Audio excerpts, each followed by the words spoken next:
এই এমএলএ সাহেব ভেতরে কি করছে রে বাড়া? বুঝতে পারছি না তো। কি জানি কি করছে, একটা বুড়ো এসছে, বুড়োর সাথে কথা বলছে, আমি তো বুঝতে পারছি না, এখনো বেরোচ্ছে না কেন? ওই দেখ মারা, নারকেল বেগম আসছে। এই এমএলএ সাহেব কোথায় আছে রে? আমি একটু দরকার আছে। এমএলএ সাহেব ওই ঘরের ভেতরে আছে, যাও ওই ঘরের ভেতরে যাও। আচ্ছা ঠিক আছে, আমি ঘরের ভিতরে যাচ্ছি। বাড়া এই রোজ রোজ এমএলএ সাহেবের কাছে কি করতে আসছে রে নারকেল বেগম? বুঝতে পারছি না তো। এবার কোনো কেল্লো আছে, এবার প্রতিদিন আসে, বুঝতে পারছি না। এমএলএ সাহেব আবার পটর পটর করছে না তো? এমএলএ সাহেব, আমি বুঝতেই পারিনি যে ওটা আপনার মেয়ে। আমি তো মেয়েকে যখন দেখলাম তখন আমি বুঝতে পারলাম যে এটা আপনার মেয়ে। শোনো দেবু, আমি একটা কথা বলছি, সেটা ভালো করে শুনে নাও। হ্যাঁ বলুন এমএলএ সাহেব। তুমি যা দেখার দেখেছো, যা বোঝার বুঝেছো, ওটা আমার মেয়ে, আমি ফেরত আনছি, ঠিক আছে? এ কথা আর কাউকে বলতে হবে না। আমার মেয়েকে আমি ঠিক শাসন করে নেবো, ঠিক আছে?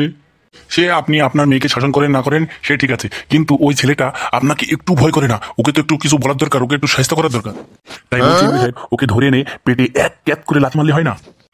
ওকে শুধু লাত মারবো না রে, ওর আমার মেয়ের সাথে প্রেম করেছে, আমার মেয়ের সাথে প্রেম করা কি জ্বালা, ওকে হাড়ে হাড়ে টের পেয়ে দেবো। আমি একটা গণ্যমান্য মানুষ, আর আমি এমএলএ মানুষ, আর আমার মেয়ের সাথে ওকে লটর পটর করছে, ওকে আমি ছেড়ে দেবো?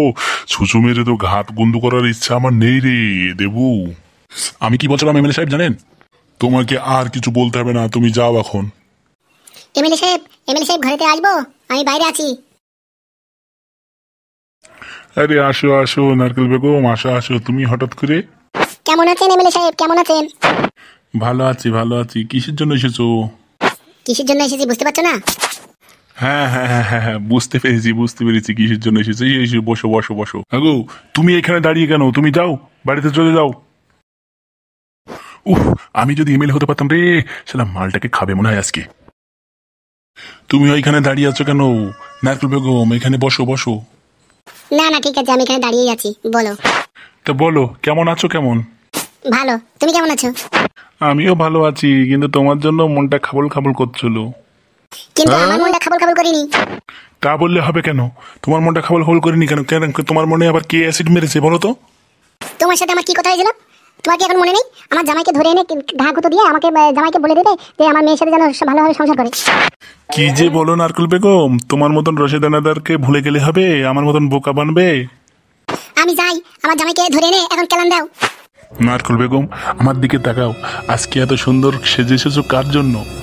কার জন্য বুঝতে পারছো না? কার জন্য? বুঝতে পেরেছি। তাহলে বুঝতেই যখন পারছো, তাহলে আবার জিজ্ঞেস করছো কেন? নারকেল বেগম একটা কথা বলবো, বলো? বলো। তোমাকে দেখে মনে হচ্ছে তুমি আমার ঘরের বউ। মনে হচ্ছে তোমার এই রাঙা গালে একটা টং করে কামড় বসিয়ে দিই। ঢং করো না, এখন ঢং করো না, যেটা বলেছি সেটাকে করো। করবো তো করবো, আগে একটু পড়ানো একটা হাম আনতে দাও।